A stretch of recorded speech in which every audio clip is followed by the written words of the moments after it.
माझे नाव सुवर्ण वाघ, मी अमेय वाघची आई बोलतेय। मी अर्चना कुलकर्णी, सक्षमची आई। मी सीमा वेलणकर, आरव वेलणकरची आई। सक्षमचा नवीन सिनेमा येतोय, घंटा। घंटा घंटा। जेव्हापासून आम्ही या चित्रपटात काम सुरू केलंय तेव्हापासूनच लोकांच्या म्हणजे प्रतिक्रिया अशा विचित्रच यायला लागल्या माझ्याकडे, म्हणजे की लोक मग आमच्याशी फारशी बोलणेसे झाली। आणि आमच्याबरोबर आता बाकीचे सगळे जे आमच्या ओळखीचे आहेत ते म्हणतात, बापरे हे कसलं नाव आहे, हे असा कसा सिनेमा करतोय तो। थोडं बघायला लागल्यावर काय करतो मुलगा असं विचारल्यावर घंटा करतो हे म्हटल्यावर पुढे काही जातच नाहीये, म्हणजे स्टेप पुढे होतच नाहीये। तुम्ही काय करता सध्या?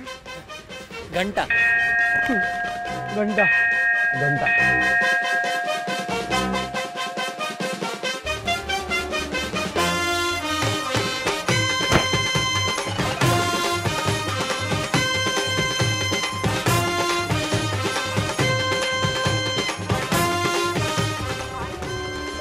लॉक आहे काय काय झालं घाबरं?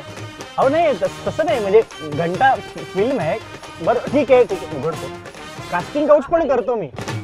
हो अहो तुमचं नाही करणार आहे, मुलाबरोबर करतोय का? कसे काय ह्याचे आई वडील ह्याला बेअर करतात, ह्याचं आता तो 27 वर्षाचा झालाय, म्हणजे होईल आता, तरी पण अजून सेटल नाहीये, किती आईबापांवर डिपेंडंट आहे का काय, अशीच सगळी रिॲक्शन। मुलीच्या वडिलांनी विचारलं की काय करताय सध्या, तर त्यांनी असं सांगितलं की घंटा। मग त्यानंतर त्यांनी आम्हाला फक्त कांदे पोहे दिले, चहा पाणी झालं आणि मी निघून आलो।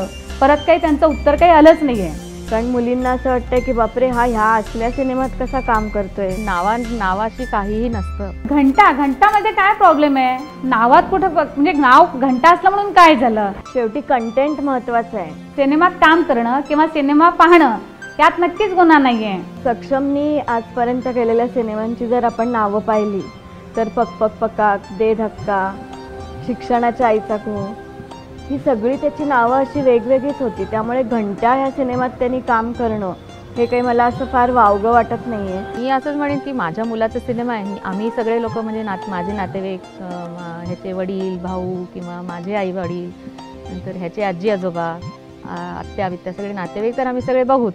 पण तुम्ही सुद्धा न विसरता 14 ऑक्टोबरला आपल्या जवळच्या चित्रपटगृहात हा सिनेमा पाहावा असं मला वाटतं। घंटा घंटा घंटा आमच्या मुलाच्या सिनेमाला यायचं हां।